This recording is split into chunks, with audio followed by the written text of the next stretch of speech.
Council classes में आप लोगों का एक बार फिर स्वागत है। आज की जो क्लास है वो एक भर्ती को लेकर के है। बिहार में इस वर्ष, पिछले वर्ष और ये जो नया वर्ष आया है, इन दोनों सालों को मिलाकर के इतनी ताबड़तोड़ भर्तियां आ रही है। एक चरण की वहां पे परीक्षा हुई, भर्ती संपन्न हुई। दूसरे चरण की परीक्षा हुई, उसकी भी भर्ती संपन्न हो गई। अब तीसरे चरण की परीक्षा होनी है, उसका विज्ञापन आ गया है और उसमें आइए हम लोग देखते हैं कि क्या कितने पद हैं और कितने चरण की भर्ती है। चरण का आशय है कि किस क्लास से लेकर के किस क्लास तक की वो भर्ती है और उसकी क्या योग्यता है। बीएड और बीटीसी का जो मामला चलता रहा, उसके बाद अब बिहार ने या बिहार शिक्षक भर्ती जो हो रही है बिहार लोक सेवा आयोग के द्वारा, उसने क्या परिवर्तन किया है, आइए हम लोग एक सरसरे तौर पे देख लेते हैं। सबसे पहले हम लोग देखते हैं कि जो आवेदन आया है उसकी तिथि क्या है। सारे लोग तमाम माध्यम से जान गए होंगे, लेकिन एक समेकित वीडियो हमारा बनाने का उद्देश्य है कि आप सारी बातें एक जगह 10-5 मिनट के वीडियो से आप सारी बातें यहां पर जान लें।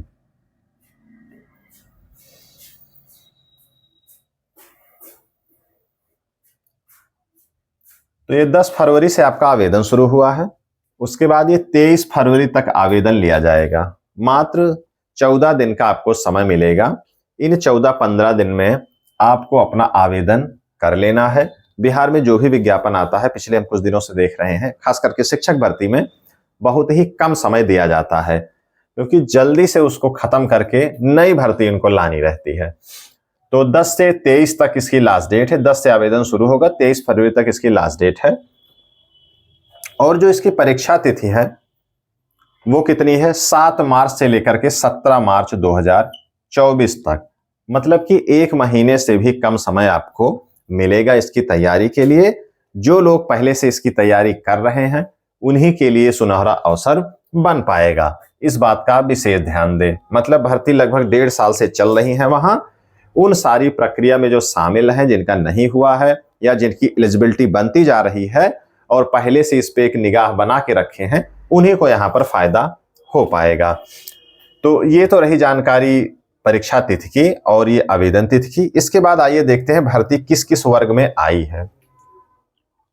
जो भर्ती आई है वो कक्षा 1 से 5 के लिए, मतलब प्राइमरी के लिए आई है। प्राइमरी के लिए उसकी जो योग्यता है वो क्या है? बीटीसी, बीएलएड, मतलब कि केवल बीएड इस बार नहीं रहेगा। बीटीसी, बीएलएड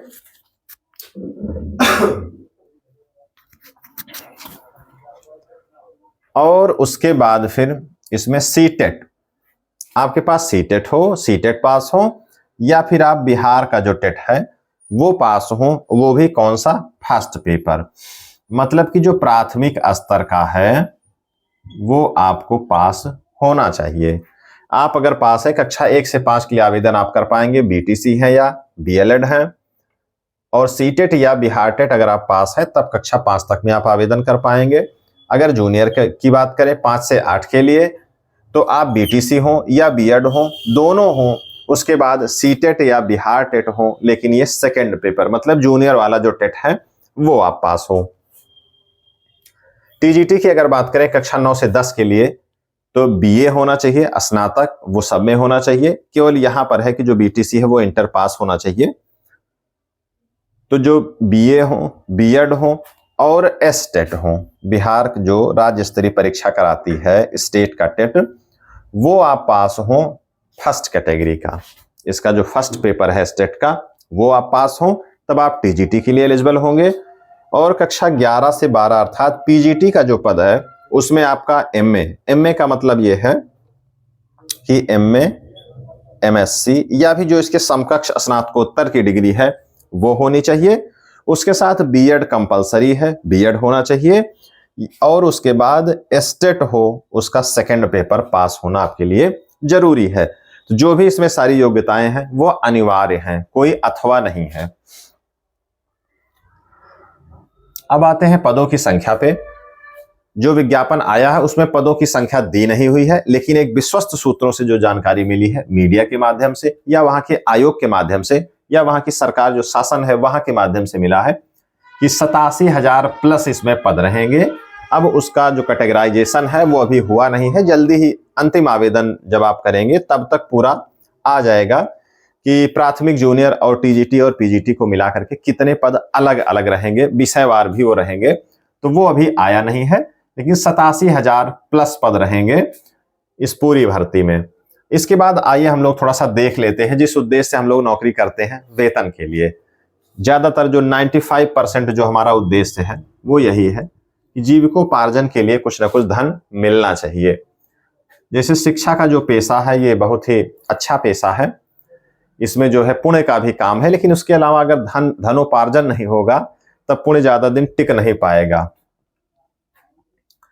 तो आइए हम लोग देखते हैं जो वेतन है, इसका जो वेतनमान है कक्षा 1 से 5 के लिए प्राइमरी के लिए जो मूल वेतन है वो 25,000 है, जूनियर का मूल वेतन 28,000 है, और टीजीटी का जो मूल वेतन है वो 31,000 है। 11 से 12 अर्थात पीजीटी का जो मूल वेतन है वो 32,000 रुपए है।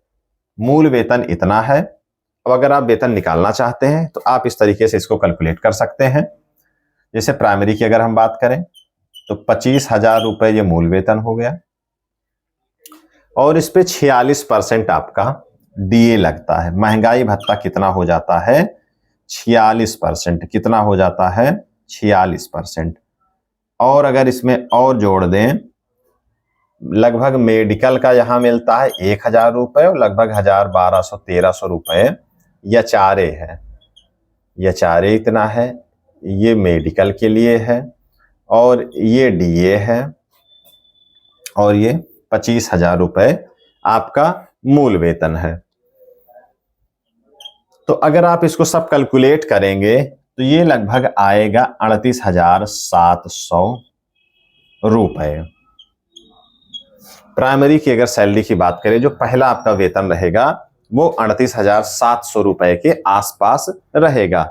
अब जो ये भर्ती आई है, इनकी जब तक ज्वाइनिंग होगी तब तक मूल वेतन आपका 25,000 ही रहेगा, लेकिन जो महंगाई है ये 46 से 50% हो जाएगा। कितना हो जाएगा? 46 से 50% हो जाएगा। अब आपको हम कैलकुलेट करके आप दिखा दे रहे हैं कि अगर जैसे वो 50% अगर हो जाता है तो मूल वेतन कितना है? 25,000। जो नए लोग हैं कैलकुलेटर में आप ऐसे करेंगे तो ये आ जाएगा 25,000 गुणा, इसको 1.50 कर देंगे आप। 50% अगर आप कर देंगे तो ये आपको करना है 25,000 गुणे 1.50 प्लस 1,000 मेडिकल का और 1,300 रुपए मान लेते हैं या चारे, तब आपका वेतन हो जाएगा 39,800।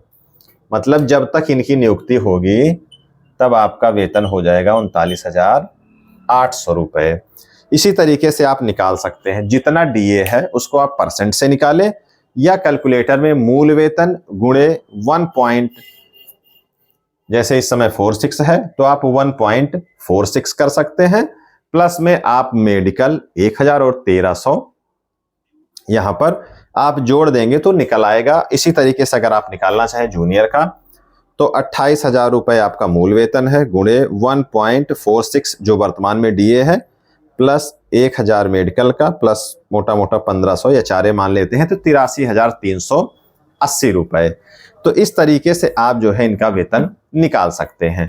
तो लगभग मान के चलिए कि 5,000 3,000 ऐसे जोड़ते हुए आप चले जाएंगे तो पूरा वेतन सबका निकल आएगा। तो वर्तमान में जो नया वेतन मिलना है, जो नए शिक्षक भर्ती हुए हैं उनको इतना मिल रहा है।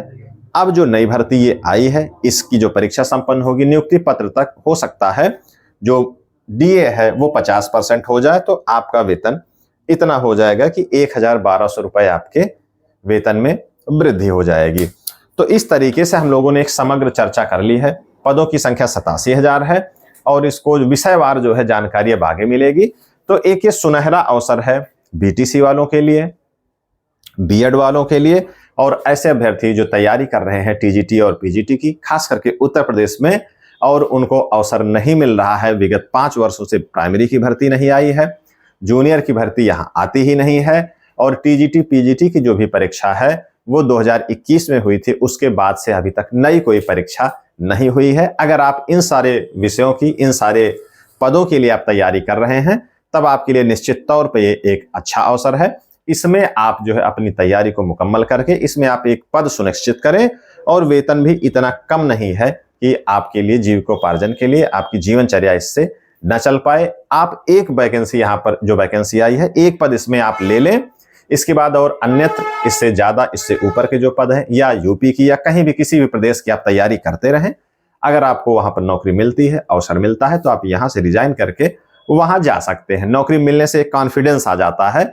आपके क्वेश्चन अगर 100 आए हैं, अगर आप इस तरीके से 100 कर रहे हैं, तो नौकरी पाने के पश्चात निश्चित तौर पे उसी मनोदशा से और उसी मना स्थिति से और उतने ही नाले से आप 105 क्वेश्चन आप निश्चित तौर पे करेंगे। तो आज की क्लास हम लोग की यहीं पर समाप्त होती है। हम लोग मिलते हैं नेक्स्ट स्ट्रेटजी के साथ कि अब 1 महीने का लगभग जो समय बचा है उसमें क्या स्ट्रेटजी रहे ताकि हम लोग ज्यादा से ज्यादा अंक अर्जित कर सकें। तो इसी के साथ हम लोग नेक्स्ट वीडियो में मिलने के वादे के साथ आज की क्लास हम यहीं पर समाप्त करते हैं। धन्यवाद।